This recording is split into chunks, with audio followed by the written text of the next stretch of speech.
A los 6 meses de nacido, la mamá vio que su bebé, el primero que tenía, estaba aún muy pequeño. Entonces lo llevó al hospital. El niño se va a criar como cualquier otro, pero no va a crecer, le dijo el médico, y apenas con ver a la criatura le diagnosticó enanismo. Nelson Nel, cuando estuvo adulto, solo llegó a medir 1 metro de estatura y con las botas de tacones altos lograba el 1,20 m. En el colegio se burlaban de él y lo acorralaban para aprovecharse. Le tocó trabajar para ayudar a sus padres, que tuvieron 6 hijos más, y la única muchacha que en su adolescencia le dio un beso lo engañó con otro. Años después, en el Festival de la Canción de Argentina, ganó con la interpretación de Todo Pasará, siendo este el inicio de su reconocimiento en toda América Latina. A los 25 años, en la época que no existía el autotune y en el mismo nivel de ídolos como Julio Iglesias y Roberto Carlos, Nelson Ned ya era famoso. Se casó con una actriz llamada Miriam, compró una mansión de $1 millón que en el patio tenía una piscina privada, tuvo 3 hijos que también nacieron enanos y se hizo la vasectomía para no reproducirse más. Vendió 50 millones de copias, cantó en inglés, francés, español, portugués en más de 40 países y 3 continentes. Fue el primer artista latinoamericano que vendió 1 millón de copias en Estados Unidos con su canción Happy Birthday My Love. Ganó discos de platino. Se presentó en el Madison Square Garden, en el Carnegie Hall de Nueva York y en el Salón de Eventos de México, convirtiéndose en el ejemplo de que no existían limitaciones, de tal manera que su condición llevaba a sentir aún más admiración a quien supiera de su historia. Pero como él diría en una entrevista, su vida era un sepulcro blanqueado a simple vista reluciente.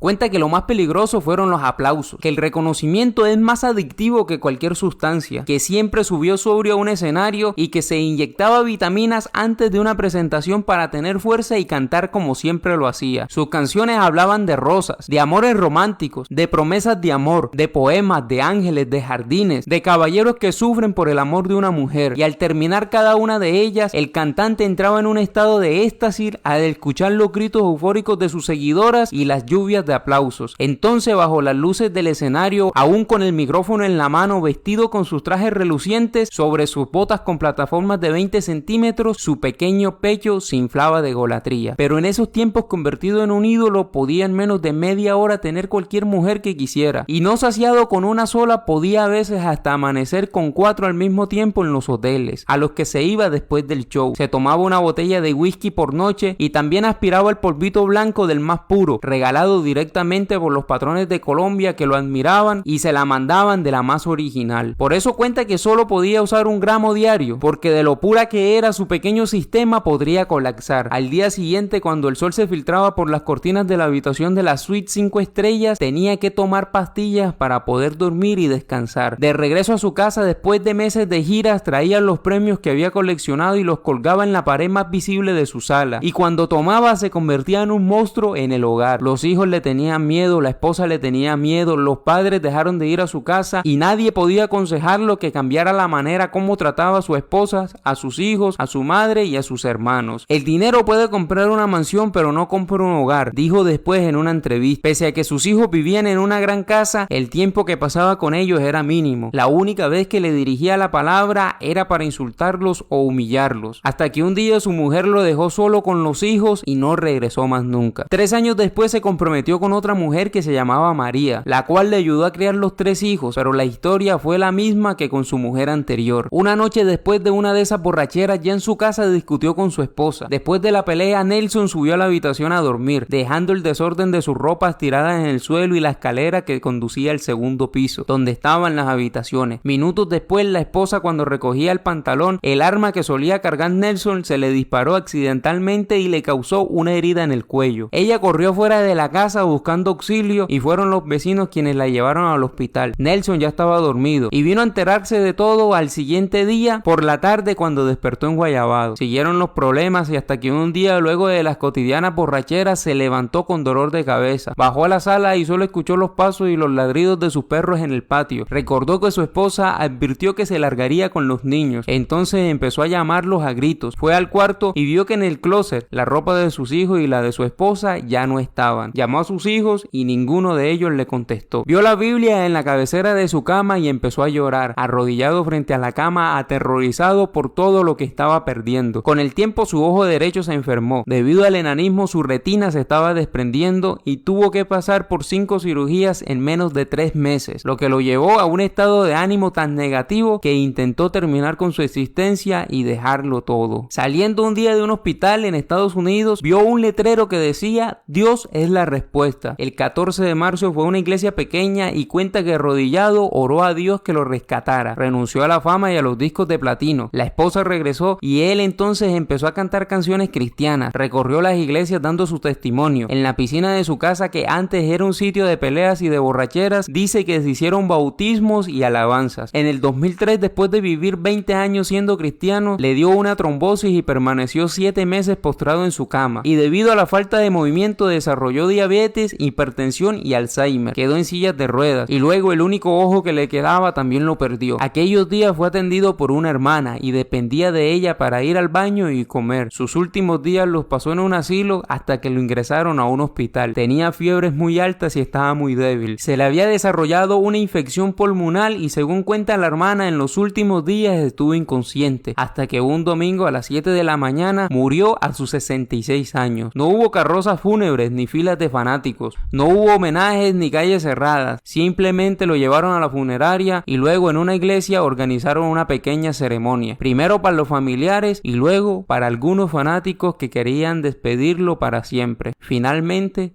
su cuerpo fue cremado. Espero que este video les haya gustado, les ha relatado el máster con mucho amor y recuerden que el sufrimiento es el mejor maestro y la humildad la mayor riqueza.